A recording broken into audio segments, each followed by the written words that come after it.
Hello everyone, this is Deepshika and today we are going to start chapter 4 of First Flight book of class 10 from the diary of Anne Frank. Before we start the chapter, let us read something about Anne Frank, what kind of life she was having. She was born on 12th of June 1929 and she died in February or March 1945. She was a German-born Jewish girl who wrote while in hiding with her family and 4 friends in Amsterdam during the German occupation of the Netherlands in the World War II. Anne Frank का birth हुआ था Germany में. She was a Jewish girl, वो religion से ज्यू थे. And उनके जो फादर थे उनका नाम था ऑटो फ्रैंक, मदर का नेम था एडिथ फ्रैंक और उनकी एक सिस्टर थी उनसे बड़ी जिसका नाम था मार्गो फ्रैंक.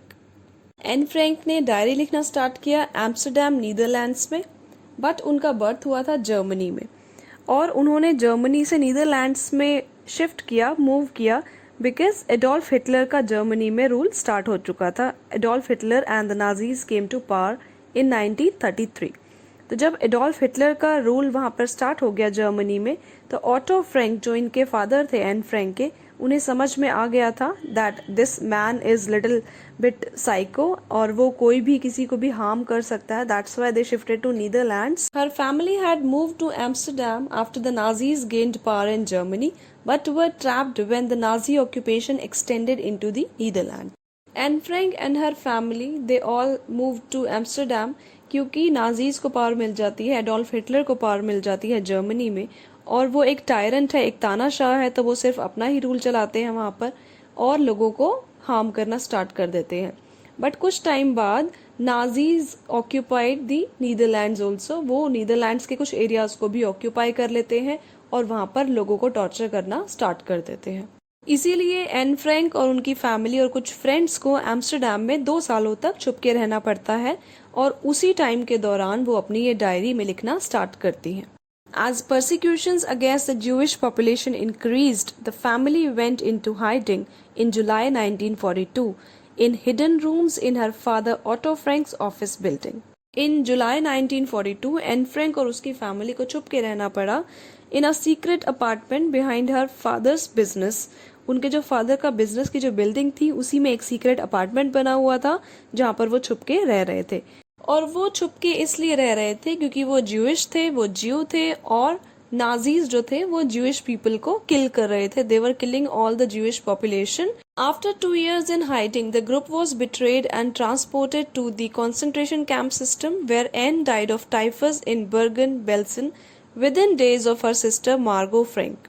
2 सालों तक वो उसी बिल्डिंग में छुपे रहे और उसके बाद उनके आसपास के लोगों ने उन्हें बिट्रे किया, धोखा दिया और उनके वहां होने की इंफॉर्मेशन नाजीज को दे दी, जिसकी वजह से नाजीज ऑफिसर्स जो थे वो उन्हें पकड़ने के लिए आए और उसके बाद उन्हें कॉन्सेंट्रेशन कैंप में भेज दिया गया जहां पर एन फ्रैंक की सिस्टर मार्गो की डेथ हो जाती है टाइफस से और उसी के कुछ दिनों बाद एन फ्रैंक की भी डेथ हो जाती है.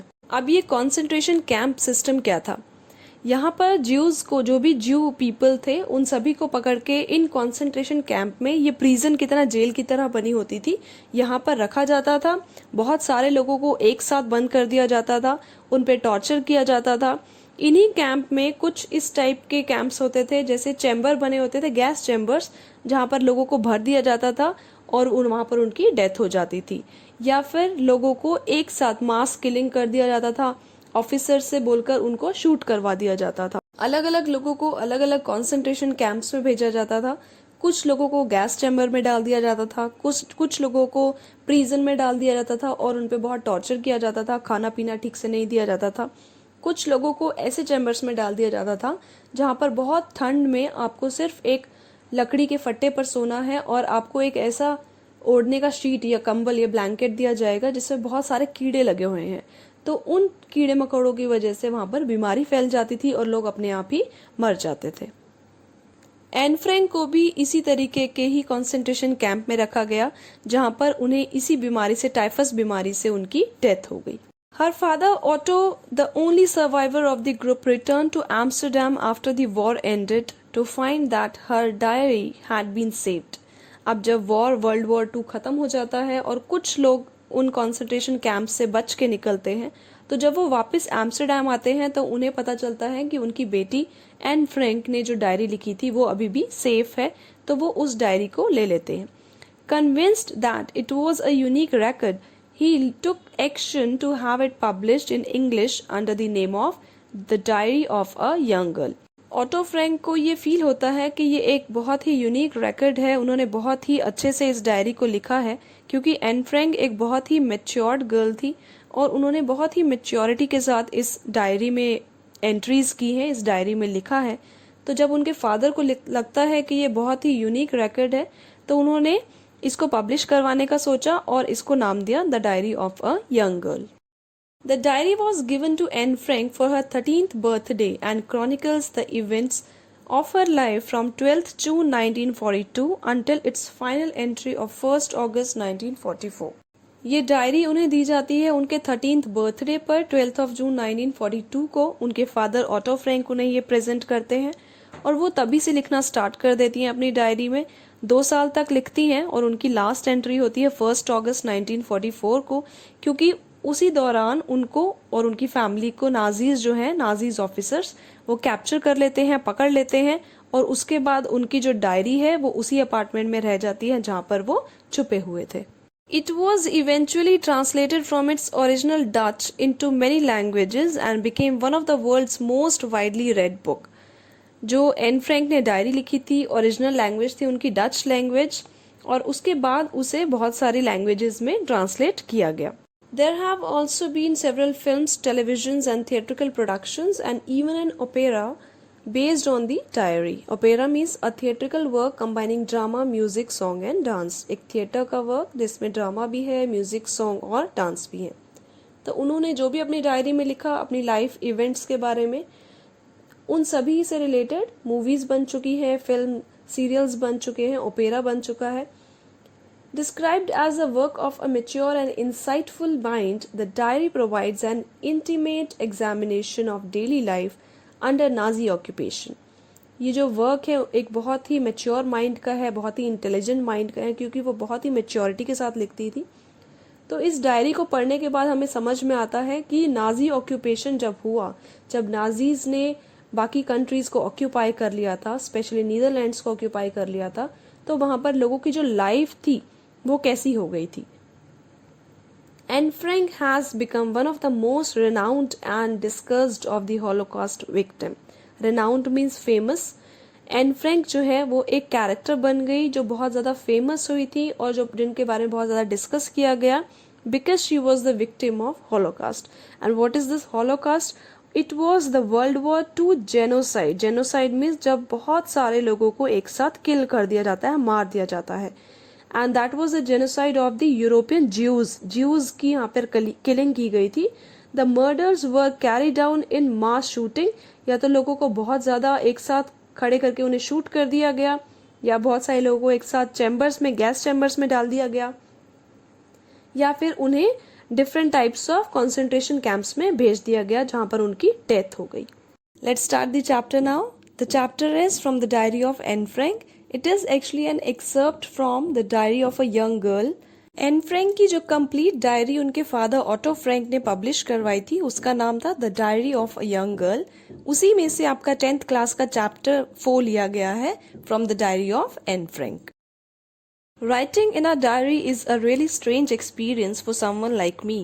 Not only because I have never written anything before, but also because it seems to me that later on, neither I nor anyone else will be interested in the musings of a 13-year-old schoolgirl. Anne Frank को ये diary मिलती है as a birthday present, और जब वो इस diary में लिखना स्टार्ट करते हैं तो वो सोचते हैं it is really a strange experience, क्योंकि एक तो उन्होंने पहले कभी डायरी लिखी नहीं है और दूसरा वो सोचती हैं कि कुछ टाइम के बाद जब वो डायरी पढ़ेंगी या कोई और उनकी डायरी को पढ़ेगा तो किसी को भी उनके थॉट्स में, उनके म्यूजिंग्स में इंटरेस्ट नहीं होगा। जो वो अब लिख रही हैं उन थॉट्स को पढ़ने में कोई भी बाद में इंटरेस्टेड नहीं होगा।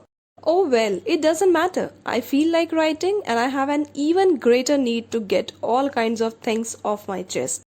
बट वो सोचती हैं कि इससे कोई फर्क ही नहीं पड़ता, उन्हें लिखने का मन है, और सबसे बड़ी बात कि वो उनके मन में जो भी सारी बातें हैं, जो भी सारी चीज़ें हैं, जो थॉट्स हैं, उन्हें वो बाहर निकालना चाहती है। She wants to get all kind of stuff out of her chest. उनका कोई भी बेस्ट फ्रेंड नहीं है, ना ही वो अपनी बातें अपनी फैमिली के साथ शेयर करती है। तो जब उनके पास कोई शेयर करने वाला पर्सन ही नहीं है, that's why she wants to write everything in the diary. Paper has more patience than people. I thought of this saying on one of those days when I was feeling a little depressed and was sitting at home with my chin in my hands, bored and listless, wondering whether to stay in or go out. One day when she is very depressed और वो घर पे बैठी हुई हैं अकेली, bore हो रही हैं, listless हैं, listless means she is having no enthusiasm, उनके अंदर कोई पैशन नहीं है। She is wondering whether to stay in और गो आउट, कि उन्हें बाहर जाना चाहिए या घर पे रहना चाहिए। तो इन सब फीलिंग्स के बीच में उन्हें याद आता है paper has more patience than people. तो वो ये सेइंग को याद करती हैं कि पेपर में ज़्यादा पेशेंस है as compare to the people. क्यों? क्योंकि वो उन्हें लगता है कि बहुत ही ईजी होता है, हम बहुत ही ऑनेस्टी के साथ पेपर पे कुछ भी लिख सकते हैं, क्योंकि हमें पता है कि paper is not going to जज अस। पेपर हमें जज नहीं करेगा, हम जो भी लिखेंगे हम उसे कोई भी बात कितनी भी बार बता सकते हैं। बट अगर हम कुछ बातों को लोगों के साथ शेयर करते हैं तो people they do not have that much patience. हो सकता है कि वो हमारे सीक्रेट्स को किसी और को बता दे या फिर वो हमसे इरिटेट होने लग जाए।